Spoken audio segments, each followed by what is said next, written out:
QR-код 6. На працягу ўсёй гісторыі Рэчы Паспалітай на яе землю, у тым ліку і на беларускія, рэгулярна трапляе замежная манета, якая актыўна ўжываецца ў штодзённых разліках і гандлі. Напрыклад, шылінгі лівонскага ордэну цэняцца як зручная дробная манета і робяцца настолькі папулярнымі, што іх пачынаюць масава падрабляць. Вядома, што адна з партый фальшывых шылінгаў у сярэдзіне 16 стагоддзя білася на падпольнай менніцы ў Полацку. Пад нумарам 22 у калекцыі пазначаныя срэбныя соліды шведскай Леоніі. Кожная з іх была выпушчаная за рознымі каралямі, у тым ліку за каралеваю Хрыстыны, апошнюю прадстаўніцаю дынастыі Вазаў. У 1690-е гады ў Вялікім княстве Літоўскім шырока ўжываюцца шастакі і орты Прусіі. У вітрыне пад нумарам 18 знаходзяцца два экземпляры адной з такіх манет наміналам 6 грошаў. На аверсе профіль Фрыдрыха Вільгельма I Бранденбургскага. На рэверсе гербы Бранденбурга і Прусіі, а таксама год выпуску 1685. Асабліва цікавы экспанат пад нумарам 20. Першая медная разменная манета на тэрыторыі Беларусі. Гэта шатландскі падвойны пені альбо цёрнер. На аверсе каранаваная манаграма Карла I. На рэверсе геральдычны сімвал Шатландыі, кветка чартапалоху і легенда на лаціне. Ніхто не дакаранецца да мяне без пакарання. Масавае з'яўленне гэтай дробнай разменнай манеты ў грашовым абарачэнні на тэрыторыі Беларусі з 1640-х гадоў звязанае з абвастрэннем англа-шатландскіх стасункаў.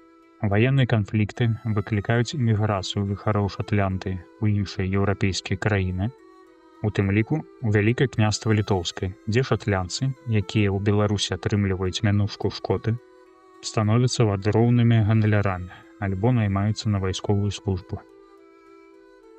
Важнае месца ў манетным фондзе дзяржавы займаюць талеры заходнееўрапейскай вытворчасці.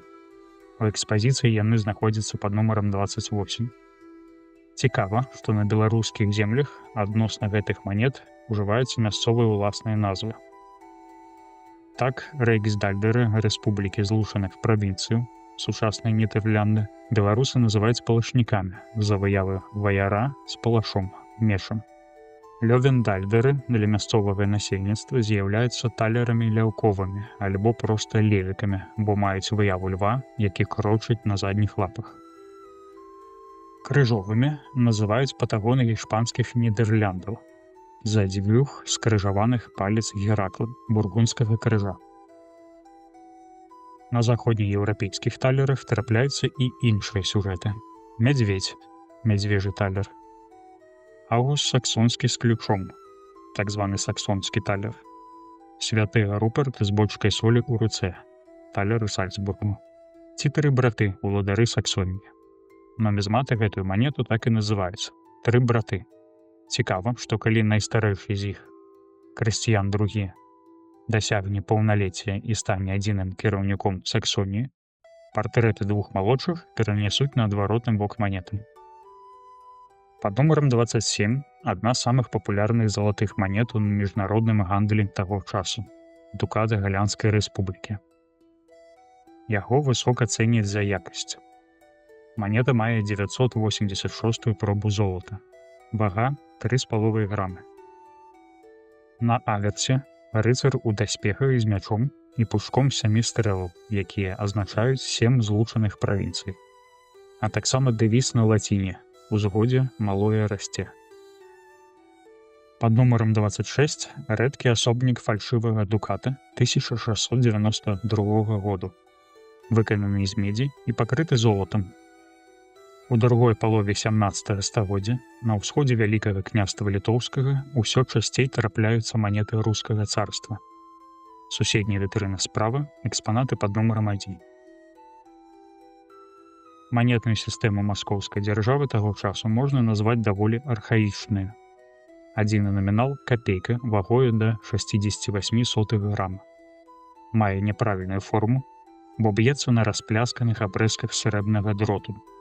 Праз свае малыя памеры яна незручная для выкарыстання ў абарачэнні. і не можа скласці канкурэнцыю даволі разнастайнаму набору літоўскіх, польскіх і заходнееўрапейскіх наміналаў, што абслугоўваюць беларускі рынак.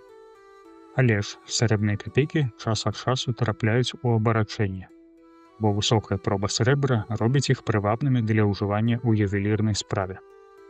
А вось медныя драцяныя капейкі, якія з'яўляюцца ў выніку грашовай рэформы маскоўскага цара Алексея Михайловича, у Вялікім княстве літоўскім маюць вельмі кепскую рэпутацыю і амаль не ўжываюцца. Праз некаторы час стаўленне беларусаў да расійскай манеты кардынальна зменіцца. Для працягу знаёмства з гісторыяй грашовага абарачэння на тэрыторыі Беларусі скануйце QR-код пад нумарам 7. Дзякуй за ўвагу!